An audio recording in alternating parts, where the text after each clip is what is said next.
भगवान के चरणों में भी बैठा हो। कई मन देखा है, कथा में ऐसे भक्त आते हैं, कथा सुनते रहेंगे, टांग हिलाते रहेंगे और इधर उधर देखते रहेंगे, ऐसे ताकते रहेंगे और फिर पाँव उठ के बीच में बाहर भी चले जाए, वो बैठ जाते हैं, पर वो भगवान में नहीं होते। ऐसे तो भैया कहीं पर पढ़ाई चल रही है और खाली बच्चा बैग लेके चला जाए और कान में लगा ले हेडफोन या कान में रुई घुसेड़ ले, खाली बैठ जाए वहां पे, तो उसे कथा थोड़ी समझ में आएगी, कथा थोड़ी उसके जीवन, पढ़ाई थोड़ी उसके जीवन में आएगी। आप सत्संग में बैठ जाए, कान में रुई लगा लें, खाली बैठ जाए, कभी गुरु जी को देखें, कभी आने वाले लोगों को देखें, कभी स्थान को देखें, तो आपको ज्ञान थोड़ी आ जाएगा। ज्ञान कब आएगा? जब आप कान में रुई नहीं डालेंगे और उसको ध्यान से सुनेंगे। जो ध्यावे फल पावे। तो भगवान कहते हैं अर्जुन, ये यथा माम प्रपद्यन्ते तांस तथैव भजाम्यहम्। उद्धव से भगवान ने क्या कहा? जब उद्धव ने देखा कि प्रभु की आंखों से अश्रु बह रहे, तो पूछा उद्धव ने कि प्रभु ऐसा क्या हुआ, आप क्यों रो रहे हैं? भगवान कहते हैं, जब मेरा कोई भक्त कहीं रोता है, मेरा भक्त, इस बात पर विशेष ध्यान दें, मेरा भक्त, कल मैंने भक्त की चर्चा की थी। अगर आपको भक्त के विषय में जानना है तो मैंने पिछली वीडियो डाली है, मैं और भी वीडियो भक्ति के डालूंगा। भक्त का मतलब केवल पूजा करना, तिलक लगा लेना, सर उठा लेना या चोटी रख लेना नहीं होता। भक्त का अर्थ है समर्पण, पूर्ण आश्रय। मरे जा रहे हैं परंतु फिर भी भगवान से प्रेम कम नहीं है, दुख के दुख है फिर भी भगवान के चरणों से प्रेम नहीं हटा, इसको भक्त कहते हैं। जैसे पांडव भगवान के भक्त रहे, पांचों भाई, जैसे माता कुंती भगवान की भक्त रही, जैसे हनुमान जी राम जी के भक्त हैं, जैसे शिव जी राम भक्त हैं। भक्ति, भक्ति का अर्थ पूर्ण समर्पण। मेरे तो गिरधर गोपाल दूसरो न कोई।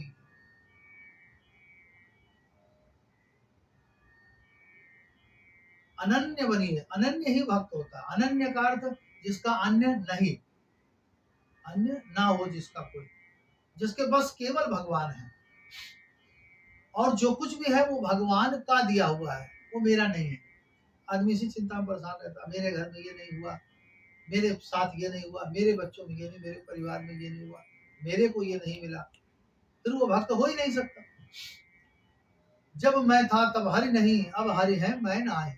जब तक मैं है तुम्हारे अंदर, भगवान न तुम्हारा साथ देंगे न तुम्हारे साथ खड़े होंगे, तब तक तुम्हें अपने प्रारब्ध, अपने कर्मों का ही फल भुगतना पड़ेगा। हो सकता है इस जन्म के ना हो, पिछले जन्म के। इसलिए परमात्मा की प्राप्ति के लिए पहले मैं को हटाना होगा। मैं अर्थात मेरा कुछ नहीं है। मेरा है अगर कोई तो वो केवल गोविंद है, केवल भगवान है और मेरा कोई नहीं है। और बाकी जितना है वो भगवान का दिया हुआ है, मेरा नहीं है। और जब ये जिस दिन आ गया दिमाग में कि भगवान का दिया हुआ है, तो फिर उसे फिर दर्द क्यों होने लगा? भाई दूसरे का दिया, मैं उसमें दर्द क्यों करूं? कोई मेरे यहाँ आया और उसने कहा कि भाई साहब मेरी मोटरसाइकिल पंचर हो गई है, मैं आपके यहाँ खड़ा कर दूं? मैंने खड़ी करवा ली। अब मैं देख रहा हूँ कि उसकी मोटरसाइकिल में डेंट हटा थोड़ा है, थोड़ा पेंट हटा हुआ है, कहीं खुरची हुई है, तो मैं रो रहा हूँ कि अरे देखो इसका मिडगार्ड खुरचा हुआ है, अरे देखो इसका हैंडल थोड़ा सा वैसा है। मैं क्यों रोऊंगा? उसकी बाइक खड़ी है, मैं तो ये सोचूंगा आएगा ले जाएगा, मेरा क्या लेना देना, अपनी बाइक वो सही कराएगा। अब अगर मैं उसकी बाइक को देखकर रो रहा हूँ तो इसका मतलब है मूर्ख हूँ। उसी तरह हम भगवान के दिए हुए संपूर्ण उसकी माया, ये घर परिवार जीवन रिश्ते नातेदार ये सब क्या है? ये भगवान की माया है। और जब इसको देखकर हम दुखी होने लगते हैं या सुखी होने लगते हैं, तो ये मैंपन आ जाता है, मेरापन। ये मेरा है, मेरा घर है, मेरी पत्नी है, मेरे बच्चे, मेरा परिवार है। तेरा क्या है भाई? क्या जब तू पैदा हुआ था तो क्या पत्नी बच्चे परिवार लेकर आया था? तू घर लेकर आया था। तुझे जो कुछ दिया, मैं नहीं, मेरा नहीं, ये सब उसी का है दिया। जो भी मेरे पास है वो सब उसी का है दिया, ये उसका ही है। हम किसी होटल में रुकते हैं, किसी गेस्ट हाउस में रुकते हैं, तो क्या आते समय उसका बेड और कंबल और दरी और सब उठा लाते हैं? क्या टीवी फ्रिज आदि, या उसका मकान भी दुकान होटल ले आते हैं?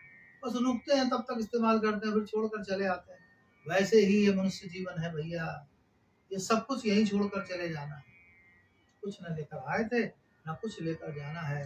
तो भगवान कहते हैं जो मेरा भक्त होता है, जो इसलिए लगा है कि जो होता है, हम भक्ति का नाटक जरूर कर लेते हैं, पूजा का नाटक कर लेते हैं, पर विश्वास करो, विचार करो, हम भगवान के हो नहीं पाते। कई बार पूजा करते करते मुंह लटका रहता है, क्या हुआ, क्या करें, बड़ी परेशानी चल रही है। तो हम भगवान में होते ही कहाँ हैं, हम तो होते हैं परेशानी में। ये यथा माम प्रपद्यन्ते, हम पूजा करते समय किसका चिंतन कर रहे हैं, परेशानी का। तो हमारे घर क्या आएगी, परेशानी। हम पूजा करते समय जिसका चिंतन करेंगे, और अगर पूजा करते समय, सत्संग करते समय, कथा सुनते समय भगवान का चिंतन करेंगे, तभी तो भगवान हमारे हृदय में आएंगे, तभी तो परमात्मा हमारे जीवन में आएंगे, कृपा करेंगे। इसलिए भगवान कहते हैं अर्जुन, ये यथा माम प्रपद्यन्ते तांस तथैव भजाम्यहम्, जो जैसी मेरा भजन करता है, मैं वैसा ही उसका भजन करता हूँ। जैसा मुझे याद करता है, मैं उसे वैसा याद करता हूँ, जिस प्रकार। इसलिए मुझे अगर पाना है तो मेरे मार्ग का अनुसरण करो। भगवान कहते हैं अगर मुझे पाना है तो मेरा मार्ग। भगवान का मार्ग क्या है, उनमें ही रहना। जो कुछ भी कर रहे हो उसमें उनका ही चिंतन करना, उनको ही देखना। तभी तो एक भजन हम लोग गाते हैं ना, एक भजन मैंने लिखा इसीलिए, तो कहीं मैं कोई भजन, कोई मैं राइटर नहीं हूँ, मुझे भजन लिखना नहीं आता। मेरे भजन, मैं जो भजन प्रभु के लिखना चाहता हूँ, वो जो दिल में बात आती है मैं लिखता हूँ। उस भजन में मैंने क्या कहा है, आइए जरा 2 लाइन गाएंगे। हे प्रभु,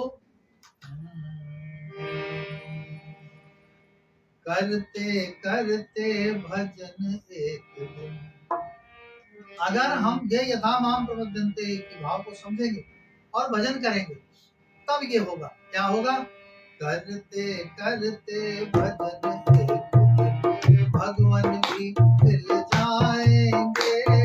करते करते भजन एक दिन, भगवान भी मिल जाएंगे।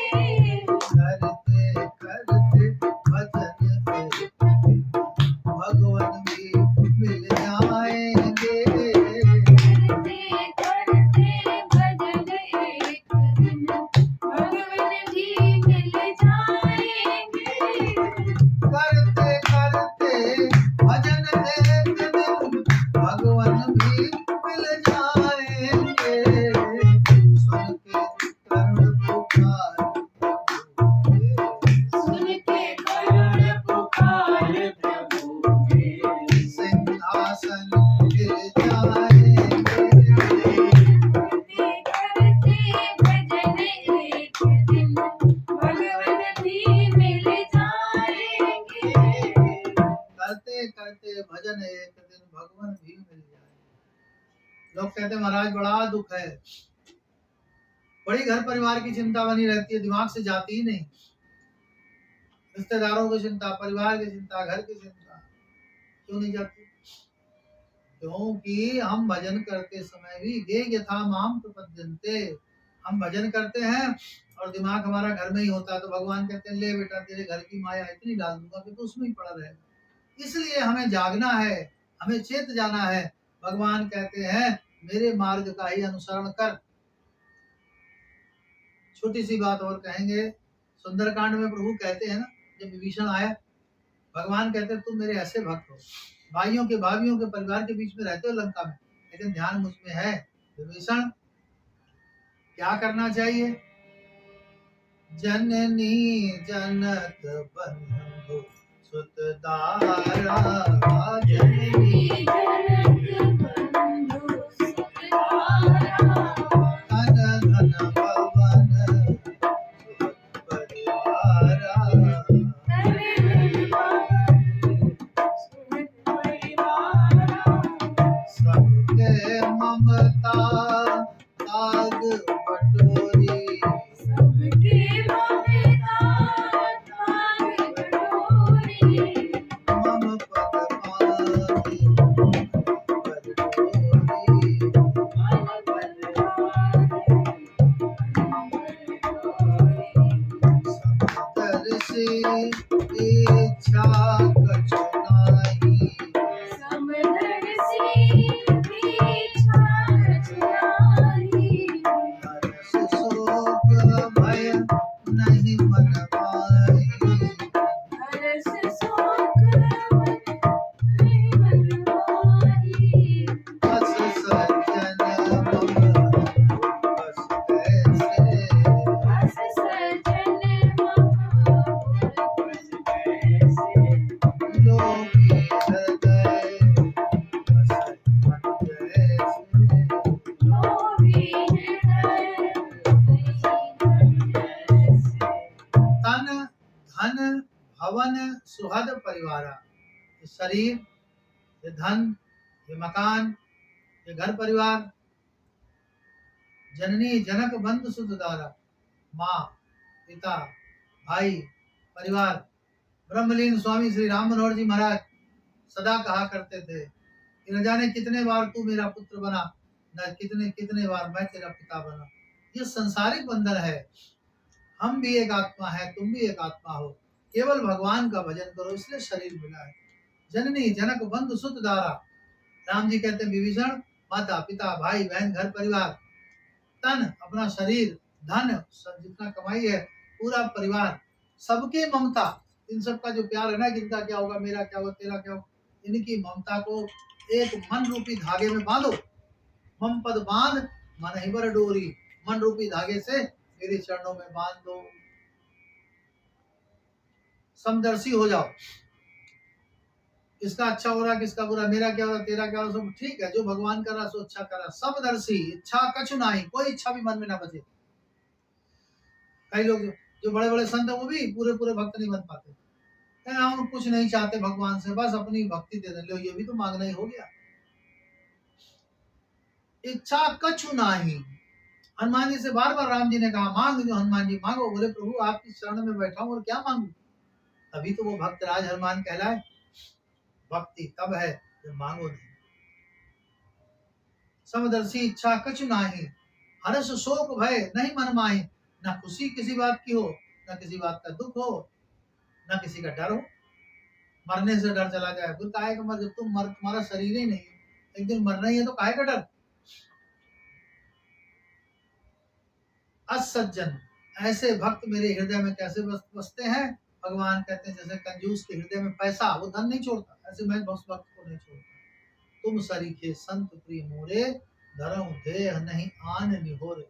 हे विभीषण, ऐसे जो भक्त होते हैं वो मुझे बहुत प्रिय होते हैं। उनके लिए ही मैं मनुष्य बनकर आता हूँ और कोई कारण नहीं है मेरा आने का। इसलिए भगवान जो कहते हैं उसे हम समझना नहीं चाहते।